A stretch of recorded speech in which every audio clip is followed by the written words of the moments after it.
Ladies and gentlemen, Florida State won 10 games in 2022. We have high hopes going into 2023, and we're going to walk through that schedule and tell you, are we going to win more next year on today's edition of Locked On Seminoles? Jake, you know what to do. Let's ride, Dave. You are Locked On Seminoles, your daily podcast on the Florida State Seminoles, part of the Locked On Podcast Network. Your team every day.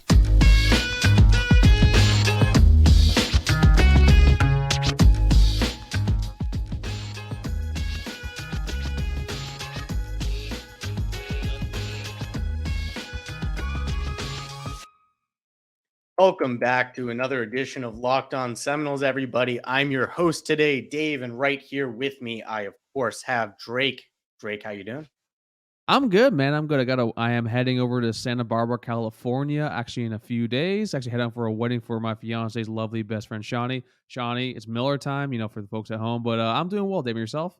I am doing wonderful as usual, and I hope everybody listening is doing wonderful. Thank you for tuning in to today's episode. And now today we have a great thing to talk about, which is Florida State playing football.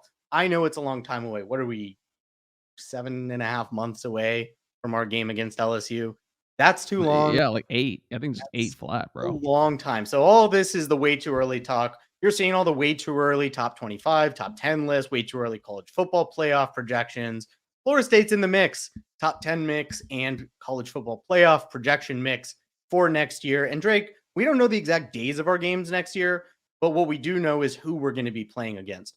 So let's talk about, I guess, let's go through that schedule, or just the teams we know that we're playing. And we know that it starts with LSU. So the year is going to start off really interestingly week 1. We're going to learn a lot about, I think, how next year is going to pan out. I don't think a loss to LSU would necessarily ruin anything. I don't think winning against LSU necessarily ensures a college football playoff berth. How are your feelings against going against LSU next season, bringing Jaden Daniels back, a team that was kind of a darling towards the end of this year? Do you think we win again? For right now, do you want to do like win percentage wise? I'm assuming like you give us like a 50%, or do you want to simply see like how we feel about hitting this game? Win or loss? Win or loss. Okay, we'll just do 1 or 0, which I like the 1 or 0 rule for all aspects of life, folks. It's a deep cut right there. To me with LSU, it's interesting because I think LSU basically is a mirror image of FSU heading from last season as well heading into next season. They are also attacking the transfer portal very well. They just added Deuce Chestnut, the other secondary, the cornerback from Syracuse as well. And that's a team that Jane Daniels, you saw him blossom. Basically, his career kind of was stagnated or kind of declining at Arizona State, joins up with Brian Kelly over in Baton Rouge, and now basically he's another player that showcased that not only can he run, but he also can throw. That sounds familiar. And then you also have a defensive line with LSU that first game, you can see they had a lot of talent, but also one was the first game, and 2, a lot of them were young players, but they all have another year under their belt. But to me, with the amount of players FSU is retaining, that's, I think, what the key thing is here as well, because not only do we have Fabian Lovett coming back, but we also have Jordan Travis, Tatum Bethune, Jared Verse, who kind of showcases talents to the entire country on that Sunday night. But also LSU loses a player in Keishon Butte to the NFL for reasons, we're still kind of, I guess, figuring out basically overall. But to me, with this LSU team, I'm going to slot this as a win because it's also in Orlando, and we took over Baton Rouge. I can only imagine the amount of FSU fans will be actually at the Orlando game. Even though I will not be there, unfortunately, it's going to be a great time for everyone involved. Yeah, so we all lauded Mike Norvell for winning 10 games this year at Florida State.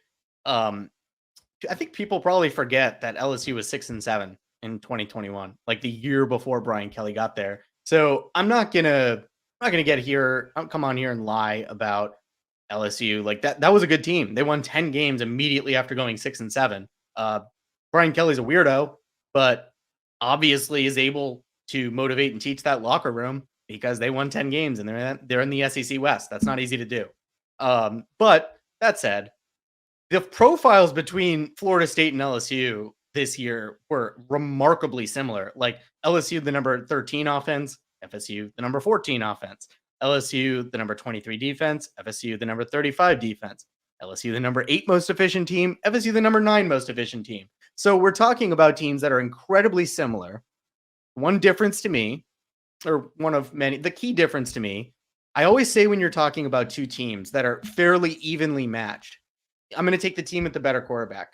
And Jordan Travis is significantly, in my mind, better as a quarterback than Jaden Daniels. Jaden Daniels got a lot of love last season, played a lot of good football, surprisingly good football. I thought after his days at Arizona State, those days were his good football days were stuck in his freshman year is what I thought. That's not what happened, obviously, throughout the season. So that team got better.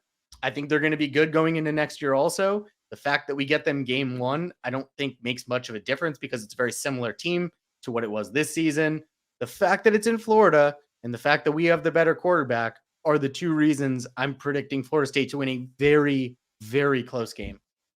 No, I completely agree with that. So I think we both chalked that up as a 1. Yep. So right now we're both 1-0. I don't think we need to talk about Southern Miss or North Alabama. I think those are both W's, even though shout out to Frank Gore Jr. at Southern Miss. Basically is carrying on the legacy of his father, who I'm not gonna lie to you, I was shocked to be like, are you sure he's not playing? Because I felt every single season that Frank Gore was in the NFL on some team. But let's leave Florida and Miami for the last two. Yep. Let's actually go down to Boston College if you want to do that. Yeah, let's do Boston College. All right, so Boston College. So Boston College was an interesting team this season because you're talking about a team that was 105th best-ish in the country, but you're also, wasn't it Notre Dame they beat? Who did Boston College beat this year? That was outrageous. Was Louisville. Louisville. Okay. That was the game with the ridiculous ending, right? I believe so, but I'll double check while you go on. Yeah, please do. So Boston College was a really, really, really bad team. Like we're talking offense outside the top 100, defense in the 90s. Usually Boston College is pretty good at defense. Historically, they've been. It's not that team anymore. This is a team that's having to fully build and try to find an identity on either side of the ball at any position. That game may be in Chestnut Hill, but that's a game that the kind of team you're predicting this Florida State team to be in 2023, that you got to dog walk Boston College in that game. Like, there's no excuse in my mind to lose that football game to that team coming off being so incredibly bad this year. So I'm going to predict a win, and that game shouldn't and better not be close. Yeah, Phil Dracovic is gone. Jeff Hafley, in my personal opinion, might get fired after this season, because what I didn't know actually heading into last season, he was not a fan of taking transfers at all, period. That could work at Clemson, because I think Dabo had kind of that sort of mentality very strongly, but also Clemson reloads and builds with 5-star after 5-star after 5-star. You're not getting a lot of 5-stars over Boston College. You're also not getting a lot of 4-stars. And also Phil Dracovic was behind the worst offensive line I have ever seen. They truly put offensive line actually at Boston College last season because they gave them no protection. I think they had 2 walk-ons starting at one point. So to me, this is also going to be easy dub. Right now we have FSU at 4-0 for the 2023 season. Yeah, 4-0 is a great spot to be, Drake. And I think, Drake, you have something else to tell our listeners about that'll put them in a great spot. Well, folks, our friends over at Built Bar. Folks, Built Bars are more delicious, they're nutritious, and most importantly, they're low-cal with little to no sugar and 17 grams of protein. Dave, as you know, is basically the cookie dough connoisseur. Your boy is the Cherry Barcia Casanova. I even got some of the cookie dough chunk puffs right now actually in my apartment, and trust me, folks, they're delicious. But if you don't like those 3 flavors, there are 17 other delicious flavors to choose from, because Built Bars are basically all the deliciousness of a candy bar. So go to your nearest Sam's Club, run in and grab a 13-bar box with our favorite flavors, whether they be brownie batter, churro, or if you're a coconut guy, use the coconut, because, folks, Built Bars help you get healthy. And head over to Built.com today and use promo code LOCKED15, that's LOCKED15, to get a 15% bonus off of your order, because with Built Bars, we are getting healthy together in 2023. Welcome back. Thank you for rocking and rolling with us. And we are moving right along down the schedule. Right now, Florida State's 4-0 in our book. So that is great news. But we are not done. There's a lot of football left to play. We're saving Florida and Miami for last. And right now we're on to what I think will be the most interesting matchup on our schedule next year. That would be at Memorial Stadium against the Clemson Tigers. Drake, I think what the ACC does to Florida State in terms of how it organizes their schedule is probably going to end up mattering in terms of some like the game against Clemson. if we get an easy game or a bye week the week before that, I'll feel I'll feel even better about our chances, I should say. Right now, the college football world seems to be thinking that Clemson is going like this and Florida State is going like this, up and down, different directions, which is why a lot of coaches and a lot of coaches who voted in the coaches poll ranked Florida State ahead of Clemson, despite the fact that Clemson won the head-to-head and the fact that Clemson won more games. So, Drake, just general thoughts. Obviously, a Clemson team that had a kind of a bad offense this year, outside the top 50, and got rid of their 5-star quarterback, DGO Younglele, in favor of Cade Klubnik. And that had ups and downs, as you would expect from a first-time quarterback or a newly playing quarterback. Freshman, he was a freshman too. And a freshman, but also yet another 5-star. So how do you feel about Florida State's chances against Clemson in an away game against year 2 of Cade Klubnik and Dabo? I feel good. I think we're going to learn that basically DJU wasn't the problem at Clemson. I think he's going to actually do very well actually over at Oregon State. I've said it before and I'll say it again. I felt that ever since basically we saw Tony Elliott was unable to coach the Ohio State Clemson playoff game. We saw Dabo's play calling ability there was trash. Then you hire internally Brandon Streeter, who had little to no faith, even though he was the QB's coach actually originally at Clemson, I think in 2015. He also had Jeff Scott and Tony Elliott also helping him whisper to Deshaun Watson and Trevor Lawrence to kind of helping their development wise. So to me, the hire of Garrett Riley actually is significant for his Clemson team. But also, who are their wide receivers? Right. Will Shipley is a really damn good player. I don't think he's one of the best backs that Clemson has had in a while. I think that goes over back to Mr. Travis Etienne. But then also wide receiver wise, I don't know who throwing the ball to. I know Brenningstool or tight ends are very talented. But again, like there's nobody on the weaponry. I guess the skill position scares me on the side of the ball. And defensively, they lose a lot on the defensive lines. They lose a KJ Henry. They lose a Brian Brzee. Their secondary last year was pretty weak overall. But like this is still going to be a talented team. Clemson still probably will win 10 games. But most importantly, I think we're going to have to look and see where does FSU fall basically on their schedule, because next year they play Drake May, North Carolina. They play Miami. They play a Duke team that was 8-4 last season. They're not a slouch either. And also they play Notre Dame in November. And quite frankly, I wouldn't be surprised if Clemson plays us Halloween, because we've done that, I think, almost 2 years in a row. So to me, I think this is a game that for right now, I think FSU is the better team. But until FSU shows me they can go over the hump and play, I guess, above their weight class against what should be a more talented Clemson roster, I'll be the hater for this game is chalk us up as an L. Drake, I'm not going to do it. Clemson, as you mentioned, has bad wide receivers. It's not that they're not good, it's that they're bad. Like outside the top 80 of the country, bad. Their pass pro this year was surprisingly bad, like outside the top 50 in the country, which is just for the level that Clemson recruits at. Like you mentioned, one of the most talented teams in the country. Actually, right now, according to the 247 talent composite, we're talking about a top 5 most talented team in the country.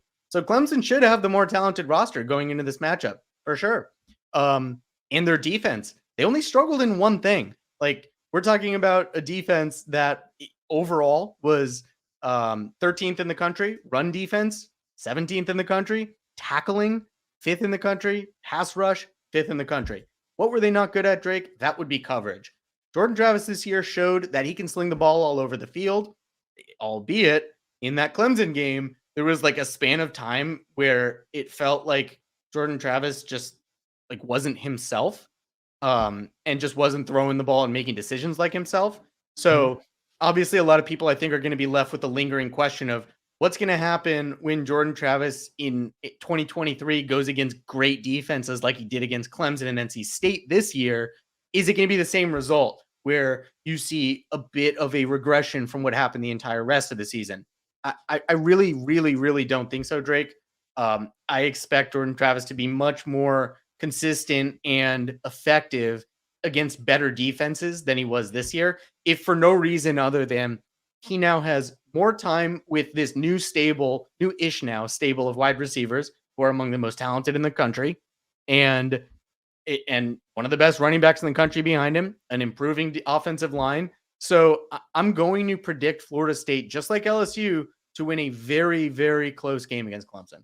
Okay, so currently I am 4-1 for the team, and you are 5-0. Yeah. So where do you want to go to next? Do you want to run down some of these short, not sure. I'm not gonna say shot. I'm not gonna say surefire, but like these easier, I guess, teams to go through. Yeah, we could do that. I guess you could say Syracuse you would expect to be a relatively easy win. That's a game in Doak, and that's a team that you're significantly more talented than. Sean Tucker's gone too. He went to the he's going to the Right. NFL draft as he should because that kid's a sicko. Without Sean Tucker, and we stifled him this year. And their OC is gone. Their OC is actually now over at NC State, who actually we don't play against actually this coming season, which is probably huge for us as well. Right. I personally root for Dino Babers when we're not playing against Syracuse. I think the job he's done at Syracuse should probably earn him a lifetime contract. That's not going to happen. He's going to end up on the hot seat eventually. And I think they're going to really struggle to find an identity next year. So that should be an easy win. That game should not be close, in my opinion. I assume you agree with that. 100%. Okay. So Duke then, and I'm skipping over Wake Forest intentionally. Duke got better this year. Duke is good. No. Sorry. Duke is good for Duke. Is that better? Yes. Duke is good for Duke. That is exactly right, Drake. That's probably the best and only way to put it. We're talking about a team that was 9-4, the 44th best, according to the advanced statistics, best team in the country.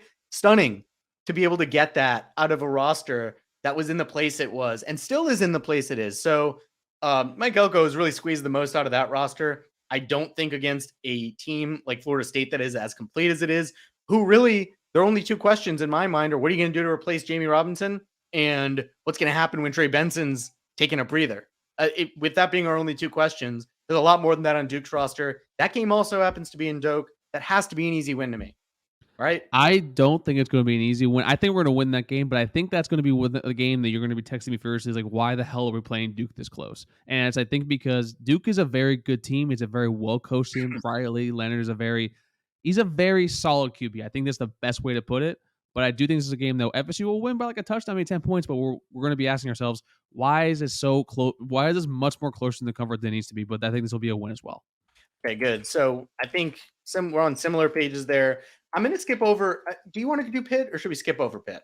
I think the only thing with Pitt overall to me, I mean, it's going to be in Pittsburgh. Pitt's a very good team actually at home. They did bring in Phil Dracovic from Boston College, but we'll see actually how he's able to perform with a wide receiver cast for Pittsburgh actually is pretty decent. But the only concern that I have is Pat Narduzzi literally had Kenny Pickett finished in the top 5 for the Heisman. Literally, the OC leaves and he said like, "Oh, the OC threw the ball too much." I'm like, how can you say you throw the ball too much when you have a Kenny Pickett who was a first-round pick, even though I don't agree with him getting picked there, and I'm a Steelers fan, and Jordan Addison, a Bill Little Award winner. But hey, that's just me. So yeah, that's the thing that's about for Pitt. I think we should wait on that, to be honest with you. On Pitt, I'm gonna go ahead and say that should be a relatively easy win. That offense really struggled and regressed this last year compared to the year prior. Obviously, you lose Kenny Pickett, that's gonna happen, but that game's in Pittsburgh, so I can understand why you'd be a little more hesitant to consider that an easy win. I will. Again, the talent discrepancy between the two teams, I think in a money year for Florida State, that's going to show up. That's a team that you should beat soundly. But last one on the list for the easy wins, Virginia Tech. That's a team that I think a lot of people probably because of their name and because they've been good at times within the last 15, 20 years, you just give them the benefit of the doubt and expect that, Virginia Tech's probably not that bad, right? No, that was a really bad team, like the 99th best team in the country last year. With an offense ranked 118th and a defense ranked 57th. They're really one of the worst teams on offense. They're not good at defense. That has to be an easy win in Doak. I'm just going to say that Virginia Tech was probably one of the worst teams I saw play football last year. This is an easy win. I can't go any further than that because I don't want to be too mean.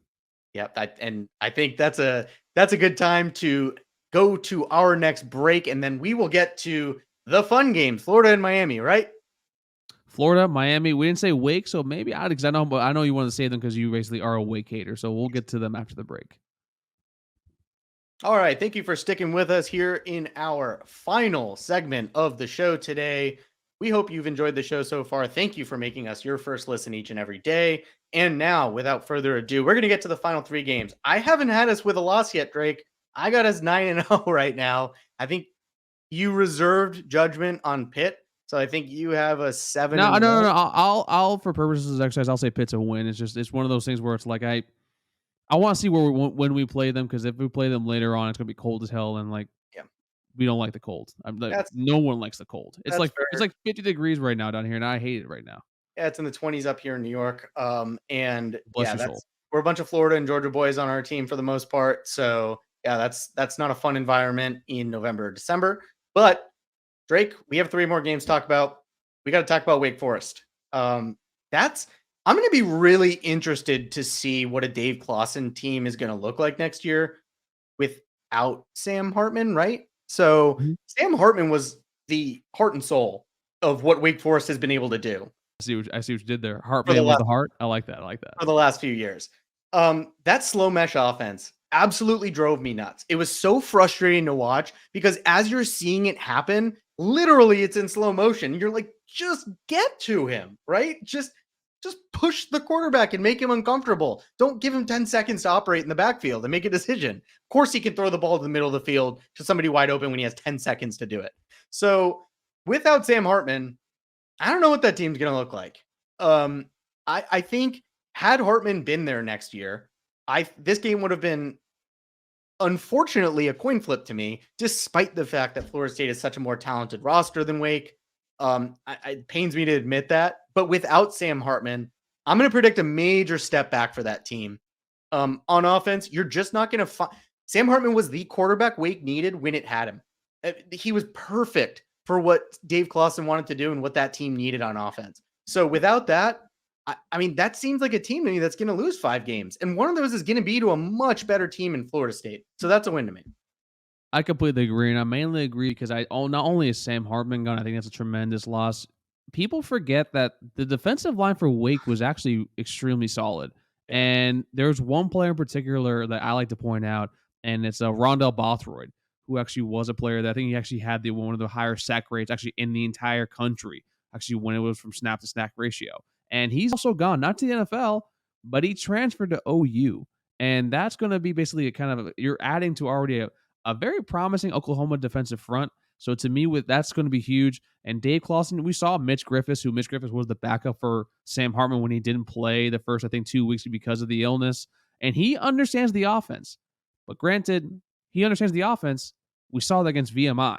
Yeah, VMI, right. the Virginia Military Institute, I'm pretty sure is the full name for that. That's not Division 1. That's not, I think it's at the FCS level. So this is a team that quite frankly broke down the last 6 games of the season actually after they played us. And that's also why when we look at 2022, we'll do the later episode, how like you look at that Wake game, look over at State, you're like, how did we guys not lose a game, but why didn't we show up for large portions of both those games? So for this Wake team, I think this is a game that we should be winning comfortably. And I think this might actually be a game that will happen earlier in the season too as well. It doesn't matter to me when it happens. We're talking about the 85th best defense in the country and removing the most integral part of the team in general and also the entirety of the offense in Sam Hartman. That should be a win to me. So that leaves us with 2, Drake. They still got some good wide receivers, though. A.T. Perry's good. They do, of course. Yes, yeah, they do. Yeah, they have weapons. That's not but someone's got to throw the ball to them. You're right. So I'm at 10-0. Drake's at 9-1, and we are rolling into Miami. I think we're gonna play Miami before we play Florida. So let's do Miami first. Drake. Okay.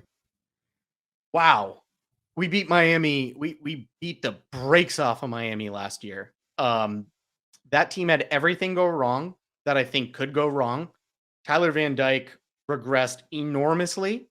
They otherwise were unable to find a quarterback that could do anything of value, and there were just so many lapses in judgment across the board. It appeared to be a team that wasn't well coached, much to the chagrin of Miami fans with their $8.5 million coach. So a team that wildly underperformed relative to expectations, a team who I think has a lot of question marks about what they're going to get at the quarterback position. I think they're going to have a lot of talent at the skill positions. That's to be expected for one of the big 3 in Florida. But aside from that, and on the defense too, they're going to be a talented defense that just hasn't put it together performance and productivity wise on the field. So Drake, we beat them by 1 million in 2022. You thinking the same thing happens next year? I'm going to preface what I'm about to say. I think this Miami team next year is if they don't change Kevin Steele and they don't change Josh Gass in this entire thing, which I am of the belief that they will make a change at offensive coordinator. I think that they should. But if they don't, I definitely think that this is a team that, you saw that like Mario Cristobal obviously is an ace recruiter, but you see time and time again when it comes to game day decisions and coaching management, he's not that good. I think that's probably the nicest way I can put it right now. But to me, they have the weapons. You're right. Defensively, also they have a lot of talent. They're not able to use it particularly well. And then you have a Tyler Van Dyke who got injured significantly last year. And I don't know why they kept pulling him out there. I guess in the FSU game, I know it's a rivalry game, but like, dude, you're putting that kid's safety at risk, and that was not okay. But to me, with this Miami team, are we going to beat them by $1 billion again next year? Unlikely. I don't know. I think it's more likelier than not, but also I think this is a team that they're going to need to win 6 or 7 games.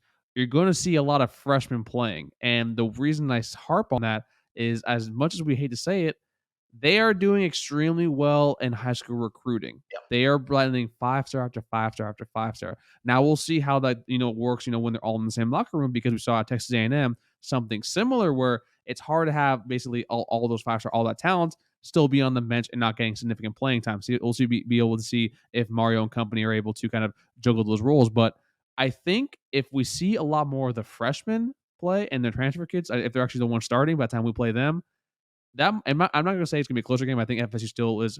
I think they're going to be the better coach team. They've also been playing a lot more together. Consistency is going to be key for this matchup, but it'll actually be a better game than last season. Yeah, I think it's rare and special to be able to put a beating on your rival like we did this year.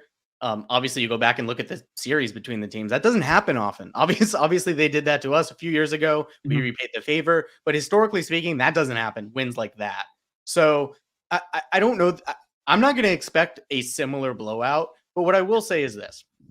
You have to scroll down to the show more section on the advanced statistics to find 2 different Miami schools. Miami of Florida and Miami of Ohio. They're similarly bad this year in 2022. Miami had the 88th best offense, the 71st best defense. So neither side of the ball played well. I think the earlier in the year that we catch them next year, the better that is for us, because I think that gives them less time to figure things out, especially at the quarterback position. So I hope we catch them early. I don't think it ultimately will matter. I expect to win this game. I think we are the far better coached team.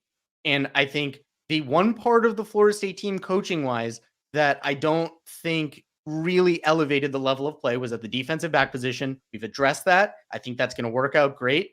And I really do expect a complete Florida State team to be able to handle even Miami's best effort in 2023. So I have 11-1 or 11-0.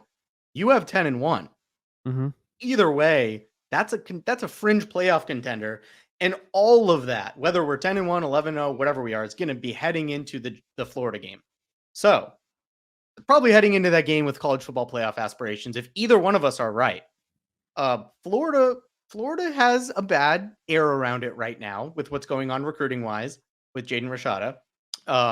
It doesn't feel right. Florida, I think you could say, underperformed relative to what their fans expected this year. 33rd best team in the country. That's a very nice way to put it. My cousin, he went to Florida. He's a Florida grad. He's also a Florida booster, and that's a very nice way to put it. They're generally pissed off. They like they understand there's a rebuild, but like 6-6, that's something they didn't sign up for. So here's the thing. I'm gonna just get this out of the way early, and then I'll throw it to you to give all of your beautiful thoughts. This is a win. Florida had a bad defense last year, and I don't expect that to necessarily head into 2023. I think they're going to improve on the defensive side of the ball, but that was a top 25 offense. And it was a top 25 offense because they had Anthony Richardson, who, despite his on and off, up and down play, there's a reason that NFL draft scouts like him. And it's because there's a lot of arm talent there. There's a lot of ability to be mobile, and Florida's not going to have that. And not only do they not have that, their answer to that issue was Graham Mertz. Yeah, that's their most important position on the field. Is their best case scenario is Graham Mertz working out. So I'm going to predict that their offense and defense to flip-flop, their defense probably to head into the top 30 in the country, their offense to fall outside the top 50. I think you're going to be talking about a Florida State team with a top 10 offense and probably a top 15 defense. It's a rivalry game. Anything can happen. We're going to have a lot more on the line and to play for in that game, a lot more to lose. That's a win. Yeah, that's going to be a I mean, you put it best. I mean, Anthony Richardson, I think, has all the talent in the world. I think he's actually going to be a pretty good NFL player if he does actually go back and I think backs up somebody and waits probably a little bit overall. The thing is with Florida too, they're losing players to the transfer portal. I think they lost 2 of their starting offensive linemen. They lost Michael Tarkin. He's actually going over to the USC Trojans. There's another player as well that I think his name is escaping me. I mean, they did bring back Ricky Pearsall, which you always want your reliable wide receiver, but that's Ricky Pearsall is not someone that you kind of want to rely on as your true number 1 threat. So we'll see if they attack the portal and bring someone in for that. I know they have Aiden Mizell, the high school player that's coming in for them now. But you're right. With Graham Mertz throwing the ball, and I was a Graham Mertz fan a few years ago when he first blew up on the scene, but people forget, and I forgot the time too, that, it's a COVID-shortened season. You can't take everything from that year because that was just a wildly weird year in general. And this is a Florida team that I don't think is good. And Florida's the team out of Miami, Florida. I hate them more, but Florida, I think you see with the exits they have for transfer portal wise for players leaving the team, that's something to kind of keep an eye on. The entire kind of disconnect from the program and also with the collective, whatever's going on there, that's also an issue. And basically, where there's smoke, where there's fire. If that's happening there, I can only imagine what's happening in-house too as well. To me, Florida will improve next year. I just think basically right now the bar is in hell for that program, for that team. I think maybe there'll be a 7 to maybe 8 win team next year, which is fine. I mean, that's what you kind of need that in year 2 under Billy Napier.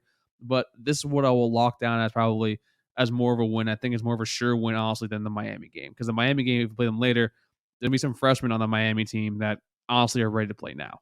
Yeah, I think those are all very solid points. And especially those losses, those could have a real impact, especially along the offensive line. I agree with you. I also have that as a win. Drake, I just predicted 12-0. You just predicted 11-1. Either one puts us in the ACC championship. I'm imagining we're going to have a rematch against Clemson.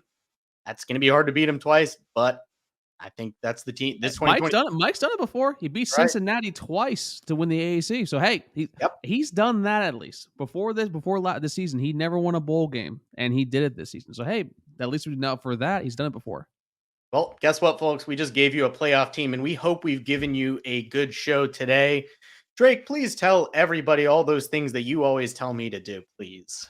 Well, first off, I love each and every single one of you, and we want to thank you for making Locked On Seminoles your first listen each and every single day. As always, folks, we are on all podcasts, whether it be Spotify, Stitcher, Odyssey, Google Play, or wherever you get your podcast from. And also, we are on YouTube, as you can see my beautiful face and all this hair, Dave's face, and what he calls that on top of his head. But please don't forget, like this video, hit the subscribe button at the tippy top so you know when new content is coming out, and ding the little bell so you know when that new content officially drops. And folks, as we said before, I said 11-1, they say 12-0.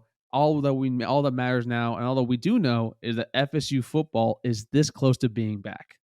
Back right where they belong at the mountaintop. That's right, Drake. We are this close. We are not that close to the start of the season, so we're going to learn a lot more between now and then. But we predicted a playoff team for you. That was Drake. This was Dave. And this is Locked On Seminoles. Take care, everybody. Don't you dare take my tagline, bro. Go Noles. Go Noles, baby.